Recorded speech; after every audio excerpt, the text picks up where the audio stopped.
Hola, hola, bienvenidos a Lecciones Empresariales al Aire. El tema del día, finanzas personales para el 2024. Bienvenido, doctor Hernán, muy buenos días. Buen día, Luis Gabriel. Muchas gracias de nuevo por la invitación. Gracias a usted por estar siempre presente en Lecciones Empresariales. Entonces, tema del día, finanzas personales. ¿Cómo vamos nosotros o cómo va a poder usted llevar sus finanzas a un nivel superior? Entonces, arranquemos, doctor, y enseñémosle a las personas cómo pueden llevar sus finanzas personales a un gran resultado. Gracias de nuevo, Luis Gabriel. Lo que vamos a desarrollar hoy para ustedes tiene que ver no solamente con usted, que de pronto, posiblemente, dependa exclusivamente de un ingreso mensual fijo, porque trabaja para una empresa. Y su ingreso mensual fijo, siendo alto, posiblemente, tiene también los riesgos que tiene cualquier ingreso, independientemente de su valor, si no sabemos manejar nuestras finanzas de manera personal. Pero también tiene que ver con usted, que tiene unos ingresos variables porque se dedica a actividades propios de la empresa, actividades laborales que le permiten, cuando usted desee, incrementar su volumen de ingresos. Y para eso traemos una serie de reflexiones, una serie de por favor no haga esto y una serie de recomendaciones respecto de qué sí hacer. Lo que pasa es que el gran común denominador de las personas toma sus finanzas personales como si fuera un juego. Se preocupa más por quejarse. Los que tienen el salario fijo, es decir, un solo ingreso, pues son los que comúnmente más se quejan, pero si ellos supieran que son los mejores administradores del dinero, porque ellos de acuerdo a lo que se ganan es que administran su dinero, pero si potenciaran esas habilidades de otra manera distinta, pues sus resultados fueran otros. Y que esas finanzas personales, como lo dije al inicio, lo toman como un juego, pero que después de ese juego va a ser el ancla que los va a llevar a no tener las comodidades que quieren o quizás darse los gustos que desean. Entonces, preste bastante atención. Como siempre, la recomendación en este podcast, saque un papel, un lapicero, tome apunte, porque esto le va a permitir no solamente llevar sus finanzas personales a otro nivel, sino a sus hijos o a familiares que usted considere que este video les debe de dar un valor agregado, pues se lo pueda recomendar, enviárselos a ellos para que mejoren sus finanzas y por ende mejore su calidad de vida. Luis Gabriel, usted con la presentación que hizo del podcast me lleva a empezar por donde iba a terminar. Me explico. Usted habló acerca de las personas que convierten las finanzas personales en un juego. Pues mucho cuidado con ese juego, porque ese juego al final podría cambiar la J por la F y usted no estaría jugando, sino que se enfrenta al fuego. Estaría quemando. Se estaría quemando. Ese es un juego de quemarse.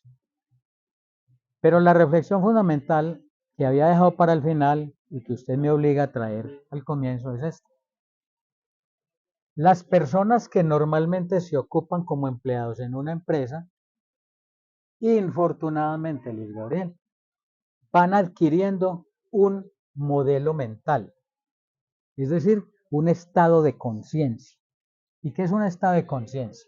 Un estado de conciencia es una creencia acerca de determinadas cosas que rigen el funcionamiento de su vida. Entonces, alguien que trabaja 8 horas diarias en una empresa, 47 horas hoy, sabe y tiene metida aquí la creencia según la cual cada mes encontrará en su cuenta de ahorros un dinero que le consignó su empresa. Y ese es el modelo mental bajo el cual él orienta todas sus finanzas. De ahí no se sale. Así como cuando nos enseñaron que a los elefantes los amarraron cuando eran bebés de una pequeña rama, perdón, de un gran árbol con una gran cadena y un gran candado. Y ellos aprendieron cuando iban a salir a jugar como bebés, que de ahí no se podían mover. Pues esas personas que trabajan con ese modelo mental aprendieron que de ahí no se pueden mover y no se van a poder mover. que Luis pasa es Gabriel. que esos son los modelos cómodos. Y cuando hablo del modelo cómodo, es que una gran proporción de la humanidad, y voy a hablar de una gran proporción de los colombianos, escogieron el modelo de la queja. Es mejor quejarse y quejarse y quejarse que tomar acción. Y eso hace de que ese modelo, como usted lo explicaba, el modelo de las 8 horas, del salario mínimo legal vigente, se convierta en un estilo de vida. Pero es un estilo de vida que aborrecen, un estilo de vida que ellos no quieren, pero es el que más les agrada practicar porque es el modelo cómodo. Y ese modelo cómodo hace de que ellos día a día se quejen, pero nunca toman acción para buscar un resultado diferente, porque es el modelo más agradable, el cómodo. Luis Gabriel, voy al punto. Hay una frase muy expresiva y muy diciente, con una verdad al fondo que es supremamente grande. Dice así: el universo solo da al hombre aquello que él se ha dado a sí mismo primero y de manera consciente. Es decir, se ha vuelto tan consciente de aquello que él es, así no lo sea, mentalmente él se da cuenta que es algo, así no lo sea, y eso lo transmite de manera consciente al universo y el universo le da eso. Pero en el caso de los modelos mentales de las personas que trabajan sencillamente por un salario regular o bueno, pero no deja de ser un salario, al final del mes eso les ha creado a ellos un modelo que han interiorizado y que de manera subconsciente les hace repetir una y otra vez muchas de las acciones que le impiden salirse de ese marco, de ese modelo. Entonces, empiezo por decir eso, que ahí hay una atadura mental, psicológica de una inmensa cantidad de personas. Le doy la razón, pero esas personas incómodas con esa situación no toman acción para hacer algo diferente, para salirse de ese modelo. Además, porque la inmensa mayoría de ellas también desconoce que nosotros creamos nuestro exterior a partir de lo que somos capaces de reflejar desde aquí. Voy a tomar un punto de lo que usted dijo también al iniciar. Tenía algo que para contarles a ustedes en el transcurso del podcast, pero dado a su intervención voy a traerlo de manera inmediata. Viendo un análisis, una encuesta, realizaron un estudio para determinar cuántos años de vida se la pasa un ser humano durmiendo, comprendiendo que su periodo, su tiempo de vida llega hasta los 85 años. O sea, llega hasta los 85 años. Dentro de ese estudio también se determinó cuántas horas se la pasa durmiendo y cuántas horas se la pasa viendo televisión. Yo le hago la pregunta a usted, doctor, si de pronto tiene ese número en mente o quizás pudo leer ese estudio. ¿Puede indicarme usted, durante un periodo de vida de 85 años, cuántos años una persona se la pasa durmiendo? Luis Gabriel, yo no conozco precisamente el estudio al cual usted se refiere, pero otras fuentes de información que he consultado, y esto lo hizo hace mucho rato, eh, a mí me da que tranquilamente una persona puede estar dormida alrededor de 20 años o 25 años si logra llegar a los 80 años. Si se suma ahí el tiempo que efectivamente está durmiendo, el tiempo que le dedica a la televisión, cuando esa televisión no le sirve para mayor cosa, y además porque una persona que no tiene claro para dónde va, se sienta y está mirando. ¿Y mirando qué? Mirando el paisaje, embebido en sus problemas y termina ahí estando dormido. Muchas veces peor que dormido. Es un cadáver viviente. No está muy ajeno su número, doctor. Una persona con un promedio de vida de 85 años se pasa 28 años de su vida durmiendo. 28 años. Y le doy un dato adicional. Póngame usted una cifra. ¿Cuántos años de vida se la pasa viendo televisión?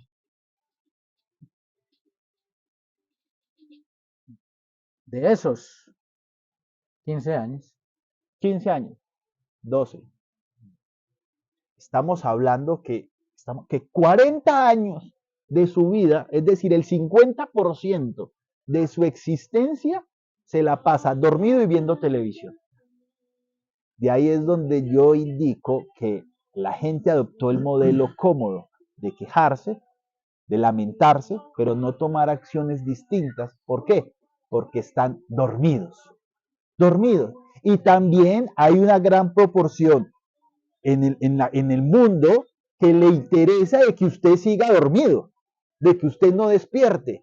Y por eso existen esas barreras, esos obstáculos mentales, como usted lo explicaba ahora en la historia del elefante que cuando es bebé lo atan a un gran árbol con una gran cadena y un gran candado, que cuando crece considera que ya no es capaz de tumbar ese árbol porque mentalmente lo bloquearon. Así es que muchos quieren de que usted todavía siga dormido.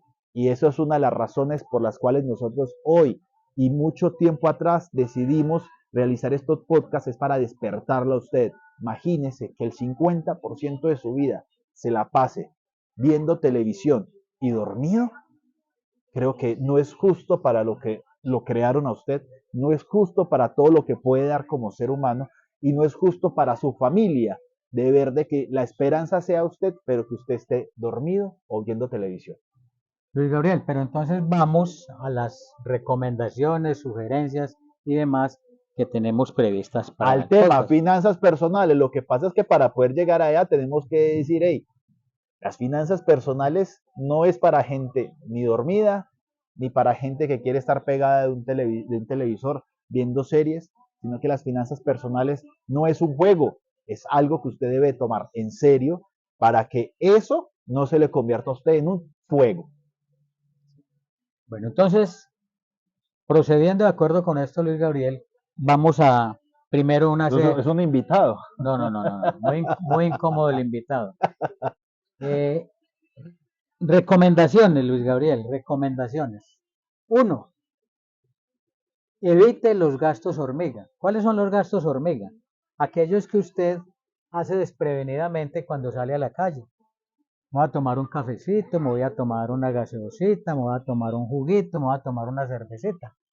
Entonces usted sale a la calle y sin darse cuenta se gastó, no invirtió, se gastó 18, 20, 30, 50.000 pesos. Y cuando eso se convierte en un hábito, porque usted no tiene una actividad a la cual le dedique mucho más tiempo, sino a ir a la calle, a conversar con sus amigos o con sus amigas, entonces ponga un promedio de 25.000 pesos por salida, donde está incluido el transporte, de pronto un almuerzo, un cafecito, una gaseosita. Multiplique 25 por 30, ahí tiene ya 750.000 pesos. Y si llevamos eso al año, entonces estamos hablando de arriba de 8 millones de pesos. Esos son los gastos hormiga.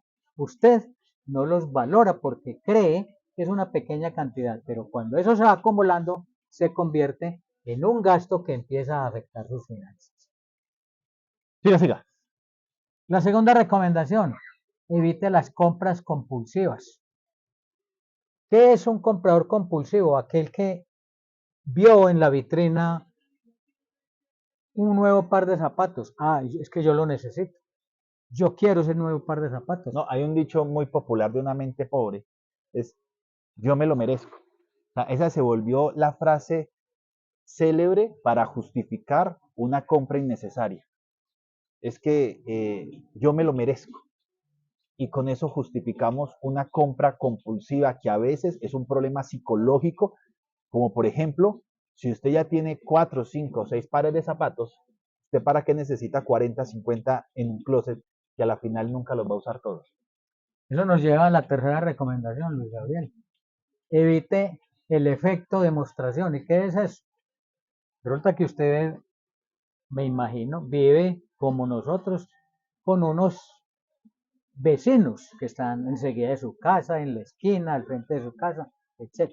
Y ahí tiene una serie de amigos, porque los vecinos solemos ser, en la mayoría de los casos, amigos. Entonces resulta que ahora en enero de 2024 uno de sus amigos decidió que iba a comprar un carro último modelo. y entonces se compró un carro de 250 millones de pesos. Resulta que usted se sintió incómodo por eso. Llamémoslo como es. Le duele el beneficio, el bien del vecino, el bien del ajeno, el bien ajeno, que le vaya bien a mi vecino, entonces eso me molesta a mí. Y entonces yo, para demostrar, por eso se llama efecto de demostración, entonces yo hago lo posible y lo imposible para no dejarme echar, entre comillas, tierra de mi vecino y salgo a comprar lo mismo. Una presión social. Una presión social que lo lleva a usted a endeudarse incluso para aparentar que no, que es que usted también tiene esa capacidad de compra de su vecino. Esas son 3 recomendaciones respecto a lo que usted no debería hacer. Sobre todo voy a la segunda, es cuidado con lo que usted ingresa a su bolsillo. Muchos están acostumbrados a ingresar dinero a su bolsillo o a su billetera.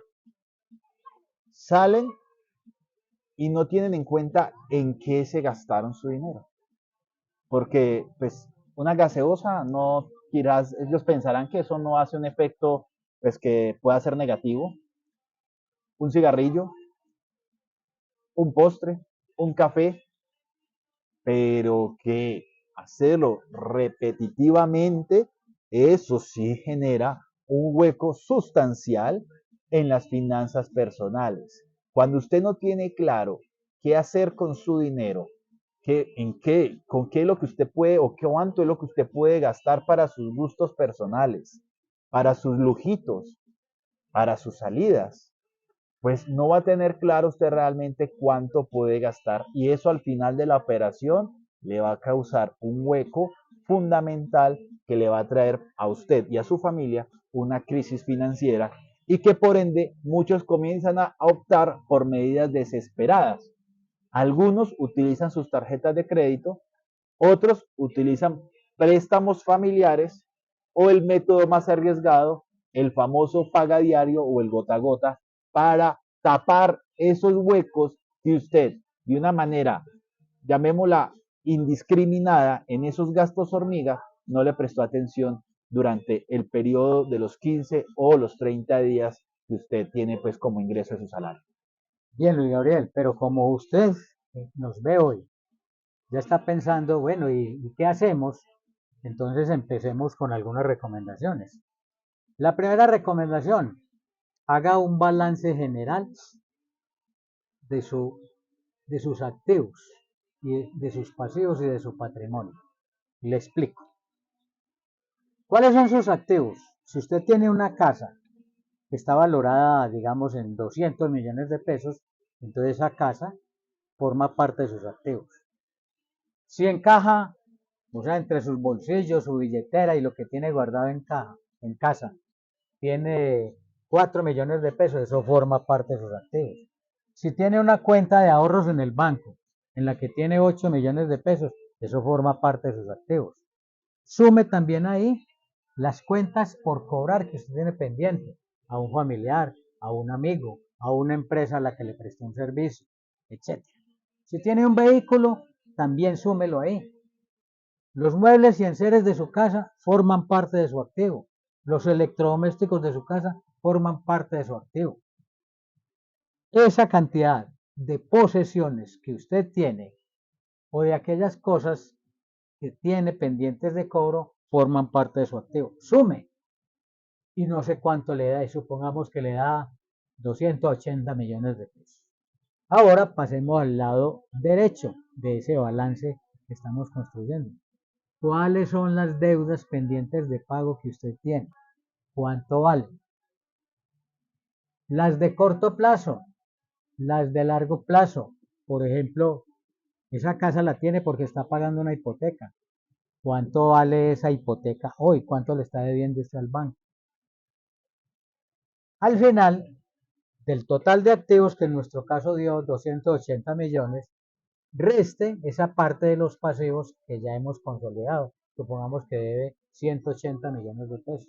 ¿Cuánto vale su patrimonio? Ah, pues la diferencia, 100 millones de pesos. Entonces, en resumen, usted tiene activos por valor de 280 millones tiene pasivos por valor de 180 millones y tiene un patrimonio de 100 millones de pesos.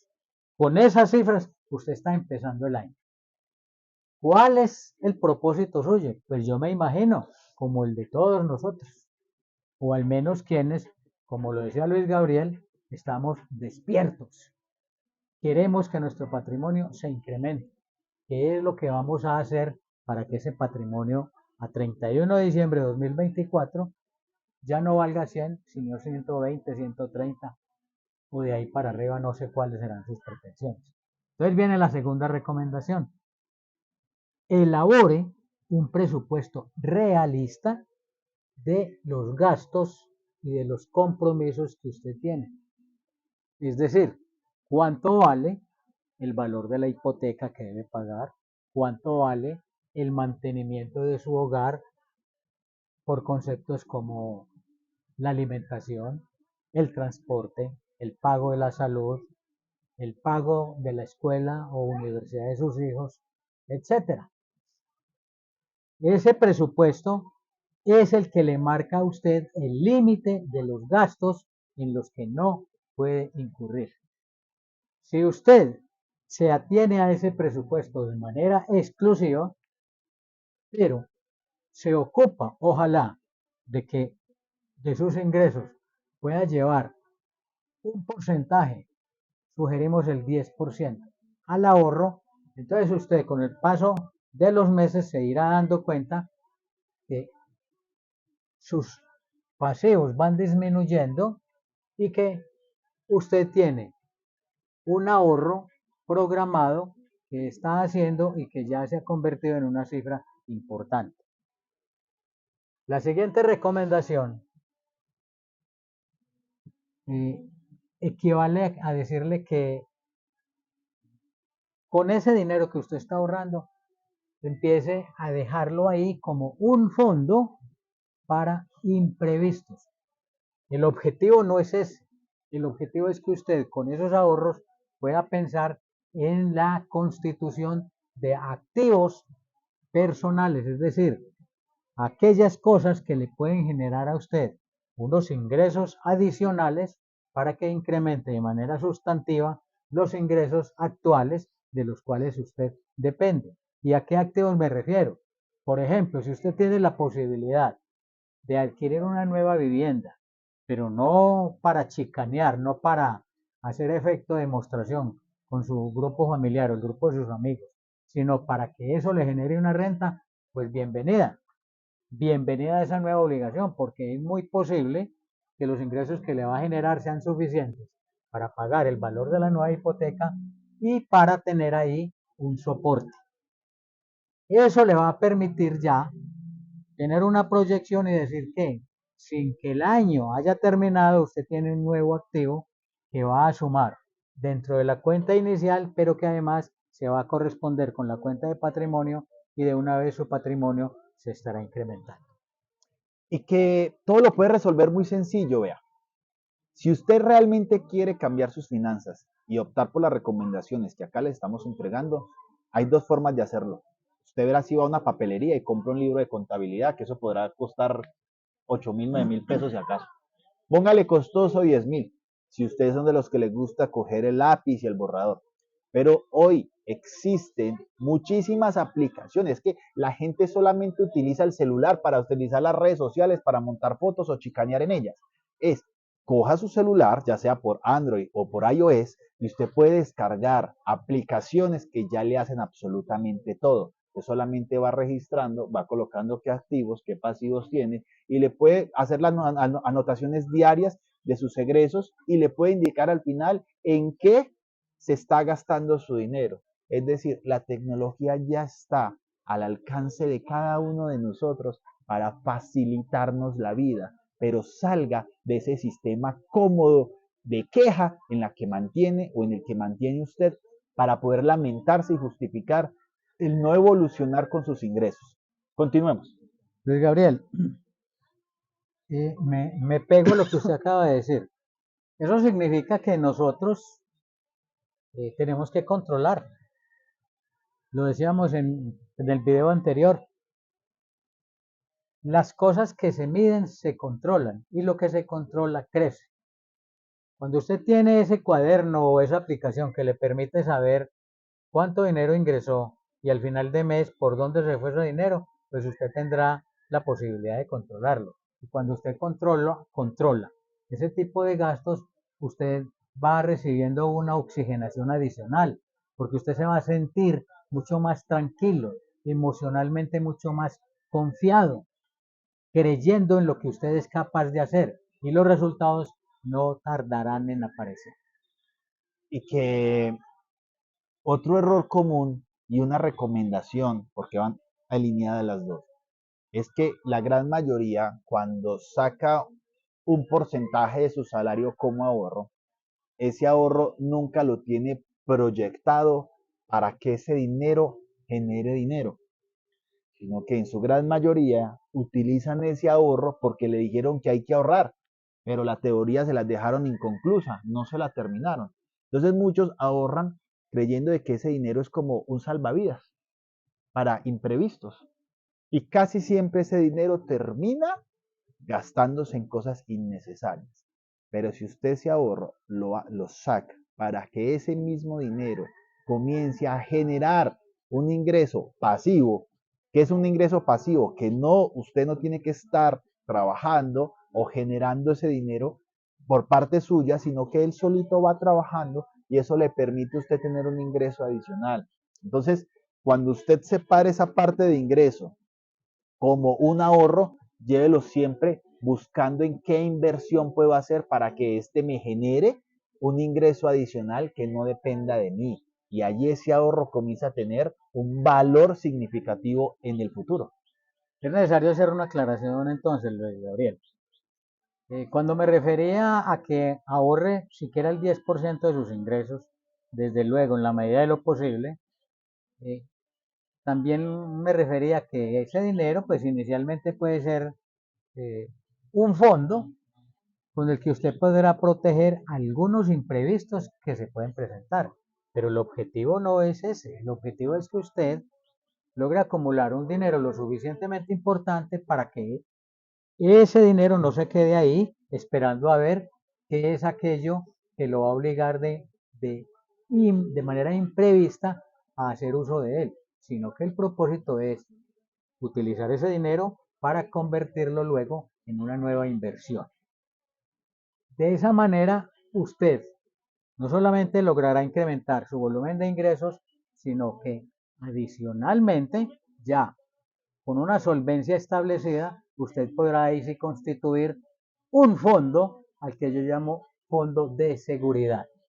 Ese fondo de seguridad debería ser capaz de cubrir, como mínimo, inicialmente, siquiera los primeros 6 meses en el evento de que por cualquier razón usted se quede sin la posibilidad de trabajar, por cualquier razón, es decir, sin la posibilidad de generar ingresos. Porque si usted no tiene prevista esa posibilidad, entonces mañana o pasado mañana entra en un proceso de iliquidez que nos puede ocurrir a todos, a cualquiera, y entonces usted tendrá que empezar de manera desesperada a hacer desinversiones, es decir, a vender a la carrera, a como de lugar, aquellos activos que le han costado mucho esfuerzo, le han costado mucho dinero, pero ante la premura de tener que pagar, de tener que cumplir con determinadas obligaciones y no tener ese fondo de seguridad, pues usted tendrá que hacerlo de manera acelerada. Una recomendación final, al menos de parte mía, ya Luis Gabriel cerrará y traerá otra perla. Yo quiero recomendarles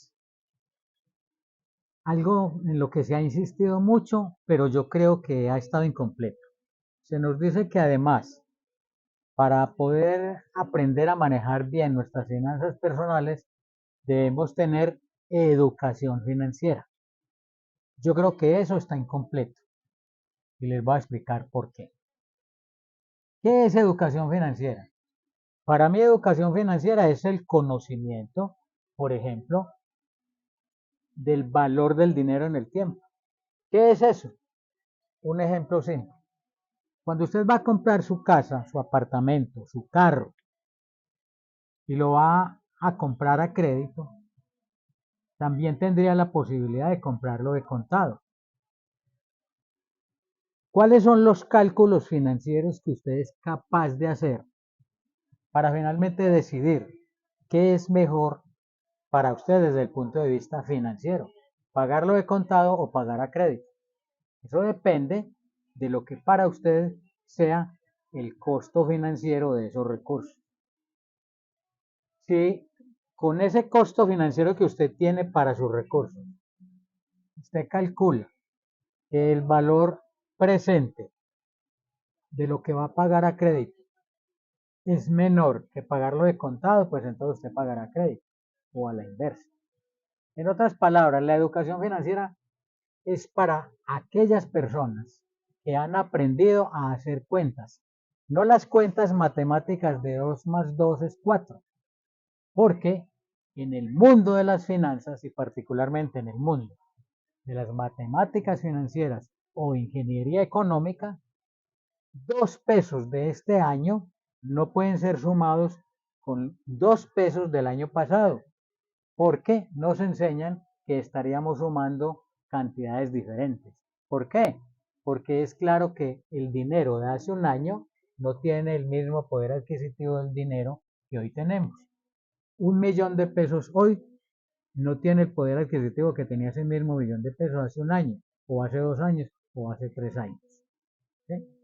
Eso es educación financiera.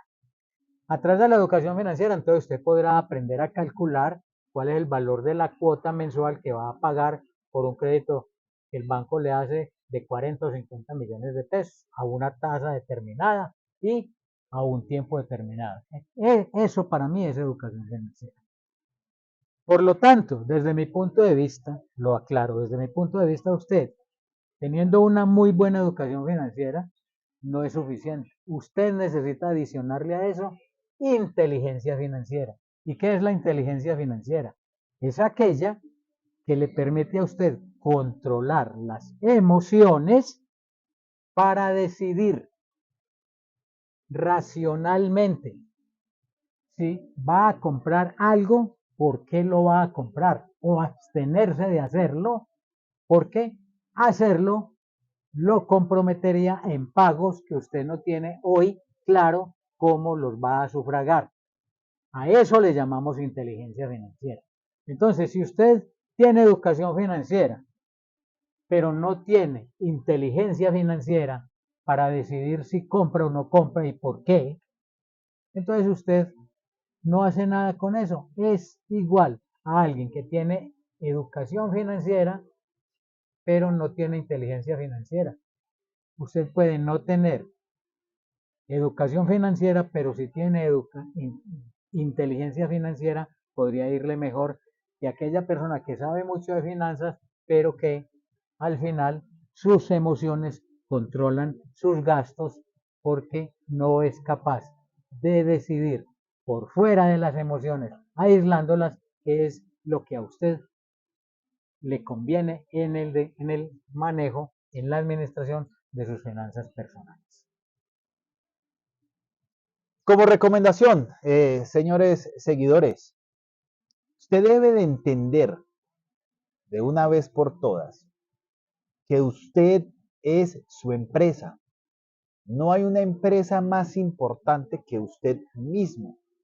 Por ende, la contabilidad no solamente se hace o se creó para las empresas de productos o servicios. La contabilidad se creó como herramienta que ayuda a cada una de las personas a tener claro qué hace o qué pasa con sus ingresos. Por eso usted debe tomar desde ya la determinación de considerarse usted su propia empresa. Usted es su empresa. Entonces, recomendación, todo lo que llegue a su bolsillo como ingreso, por favor, tenga claro que si usted no tiene una herramienta, ya sea de papel o tecnológica, como le indicamos ahora, de anotar todos los egresos que usted hace, jamás usted podrá darse cuenta en qué gasta su dinero. Sé que va a ser un poco engorroso, un poco difícil mientras se acostumbra, pero la vida es de eso, de disciplina, de costumbres. Si usted va a comprar una banana, apunte que compró una banana. Si usted va a comprar un bombón, apunte que compró un bombón. Si usted se gastó en un pasaje en una buseta, en un taxi, anote el pasaje. Finalizada la semana, usted va a cuantificar en qué se ha gastado su dinero y ahí va a poder identificar esos gastos hormiga. Adicional a eso, usted va a poder determinar también allí cuáles son sus gastos fijos para saber de ese ingreso o ese salario cuánto usted tiene o le queda finalizada la operación para que ese ahorro, o no ese ahorro, sino ese remanente que le queda a su salario, usted pueda empezar a mirar qué hacer con él para invertirlo y generar un dinero adicional, ya sea en lo que usted quiera hacerlo. Porque es que haga esta cuenta, señor o seguidor. Usted trabaja 8 horas, ya no son 8 horas, ya son menos. Usted duerme 8 horas, ahí ya van 16. Se la pasa 4 horas haciendo lo que quiera hacer. ¿Cuántas van ahí? Van 20. Le quedan 4 horas. ¿Usted qué hace en esas 4 horas? Ya lo indiqué la estadística inicial. O está viendo televisión o está dormido. Despierte. Utilice esas horas adicionales para que ese dinero, yo no sé, mire su celular, allá tendrá un montón de contactos. Ofrézcale, no sé, perros, sándwiches, hamburguesas, postre, invéntese algo que usted pueda controlar y que eso le genere un dinero adicional. Eso le va a permitir a usted incrementar su ingreso. Recuerde que su ingreso es proporcional al problema que usted está resolviendo en el mercado o en el mundo exterior. ¿A qué me refiero de eso?